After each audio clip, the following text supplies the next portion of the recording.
जय हिंद दोस्तों। कल आपको पृथ्वी की आंतरिक संरचना के बारे में बता चुके थे। उसमें से कुछ भाग, लगभग 30% भाग रह गया था, वो आज पूरा करेंगे। पहले हम जो कल पढ़ लिया था उसका रिवीजन कर लेंगे, उसके बाद आगे बढ़ेंगे। कल हमने इसकी 3 परतें बताई थी। एक क्रस्ट बताई थी, सबसे ऊपर वाली क्रस्ट। उसके बाद मेंटल बताई थी, और मेंटल के बाद कोर या क्रोड बताई थी आपको।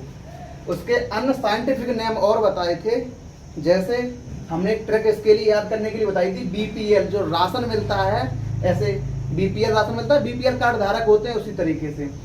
इसको बी से करेंगे बेरिस्फेयर, पी से करेंगे पी बीच वाली आ रही है पी, तो ये बीच वाली पर तो मेंटल को पायरोस्फेयर, और एल सबसे ऊपर आ रही है, देख लीजिएगा, तो एल को बोलेंगे लिथोस्फेयर। कहने का मतलब बीपीएल, लिथोस्फेयर, पायरोस्फेयर और बेरिस्फेयर बोलेंगे।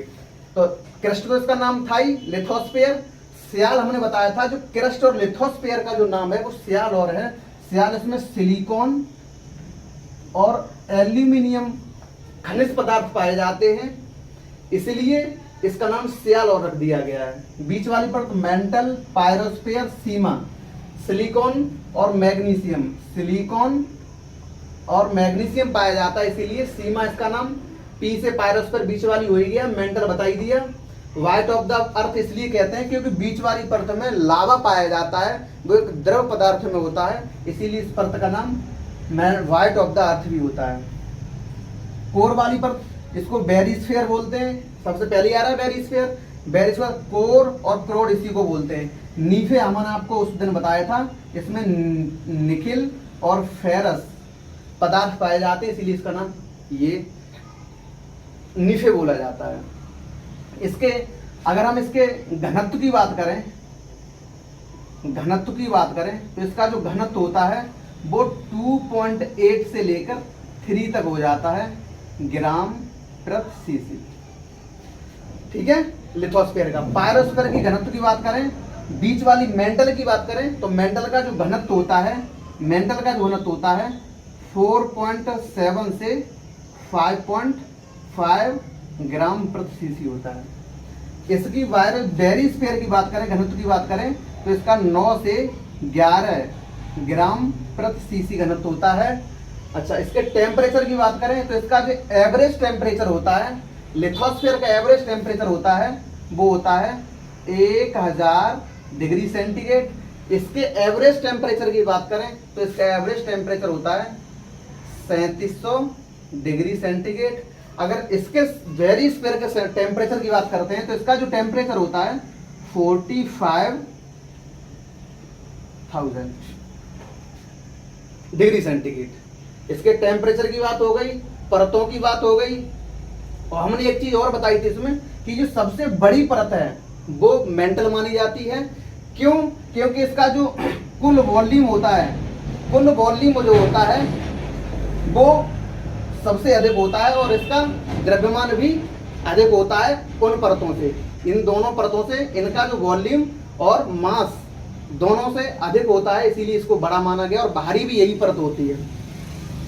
इसके बारे में हम अब ये जाने कि मान लो इन्होंने ये बताया था ये 0 किलोमीटर से 6371 किलोमीटर तक है, तो क्या हम ये अनुमान लगा सकते हैं कि 6371 किलोमीटर इन्होंने खुदाई करी होगी, इनने खोद के पता लगाया होगा? इन्होंने खोद के पता नहीं लगाया।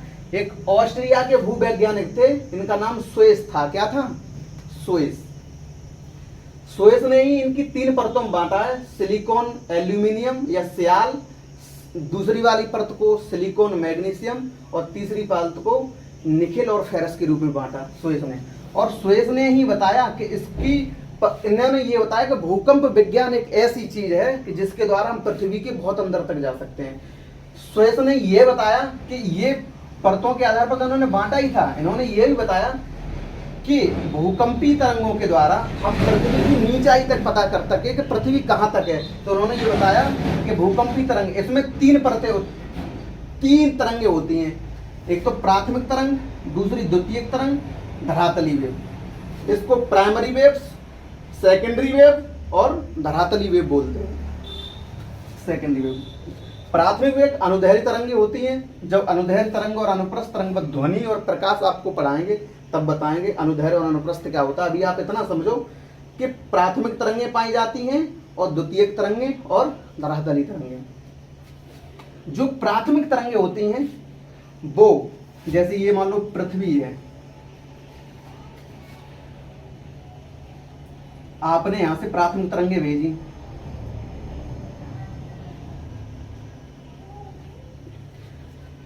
प्राथमिक तरंगे होती पूरी पृथ्वी तक चली जाती है, पूरी तरीका से नीचे तक, और जो सेकेंडरी वेव्स होती हैं वो नीचे तक नहीं जा पाती हैं, वो 30 किलोमीटर की दूरी से वापस हो आती हैं। धरातली तरंगे पृथ्वी की धरातल पर पाई जाती हैं। अच्छा, इन्हें दूरी का कैसे पता लगाया? पहले इन्होंने धरातली द्वितीय सेकेंडरी वेव्स भेजी, तो सेकेंडरी वेव्स जब उन्होंने किरणें अंदर भेजी थी तब इन्होंने पाया कि कुछ तरंगे ऐसी हैं, सेकेंडरी वेव्स ऐसी हैं कि वो 30 किलोमीटर की दूरी से वापस आ रही हैं, क्योंकि जो सेकेंडरी वेव्स होती हैं, ये सेकेंडरी वेव्स होती हैं वो पानी में या द्रव्य पदार्थ में अंदर नहीं जा सकती, वो केवल ठोस सॉलिड में चलती हैं। द्वितीय तरंगे होती है किसमें चलती हैं? सॉलिड में। और जो प्राथमिक तरंगे होती हैं वो सॉलिड प्लस द्रव वाटर, सॉलिड प्लस वाटर दोनों में चल सकती हैं। तो जो प्राथमिक तरंगे थी वो नीचे तक चली गई, क्योंकि बीच में एक परत पाया गया, क्योंकि मेंटल में लावा पाया जाता है, मेंटल जो परत होती है उसमें लावा पाया जाता है, और जो लावा होता है वो द्रव अवस्था में होता है, जिसको द्वितीयक तरंगे नहीं पार कर सकती, इसलिए वो वापस आ जाती हैं। तो उन्होंने बताया कि मिट्टी केवल 30 किलोमीटर तक है। उसके बाद बताया पानी आने लगता है, और पानी है, और जो प्राथमिक तरंगे हैं वो 6371 किलोमीटर तक चली। इससे पता लगता है कि हमारी पृथ्वी 6371 किलोमीटर तक नीचे तक है, क्योंकि अगर ये घनत्व पर डिपेंड करती है। अगर मान लो घनत्व सेम रहता है, डेंसिटी अगर सेम रहती है, तो उसकी जो तरंगों की, जो वेव्स की स्पीड होती है, उसमें कोई परिवर्तन नहीं आता। अगर घनत्व बढ़ेगा या घटेगा तो इनकी स्पीड में अंतर आ जाता है। इसीलिए ये पता लगाया गया, क्योंकि हर 30, 700, 2900, 5100, 6371 किलोमीटर की दूरी में, हर इन दूरियों में ये डिफरेंस आया, उनके घनत्व में डिफरेंस आया। इससे ये पता लगता है कि यहाँ पर पानी है और यहाँ पर द्रव पदार्थ है, यहाँ पर ठोस पदार्थ है।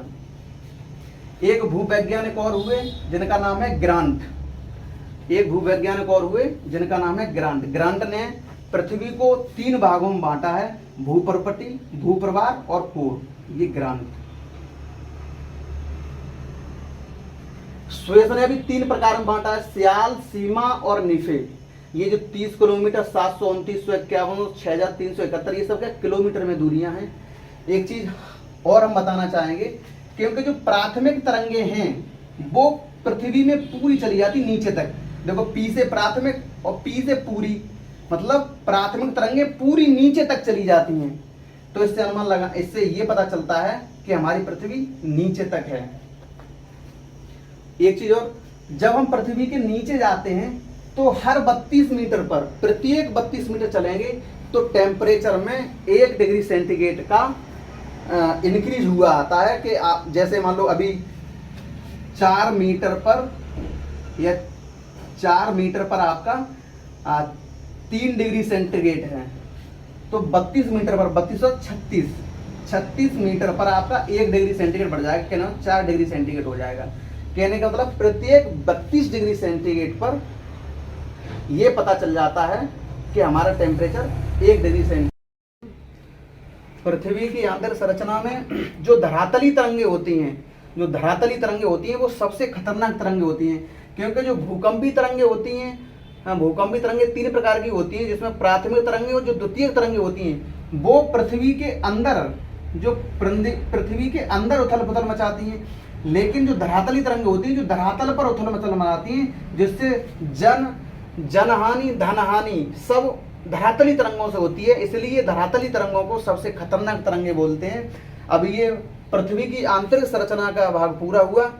इससे जितने भी क्वेश्चन एमसीक्यू क्वेश्चन बनेंगे वो आपको नेक्स्ट वीडियो में एक छोटी सी 5 या 10 मिनट की वीडियो में सभी क्वेश्चन करा दिए जाएंगे। जितने भी इससे क्वेश्चन बनेंगे, इससे आपकी किसी भी परीक्षा में कोई भी प्रश्न नहीं छूटेगा। धन्यवाद।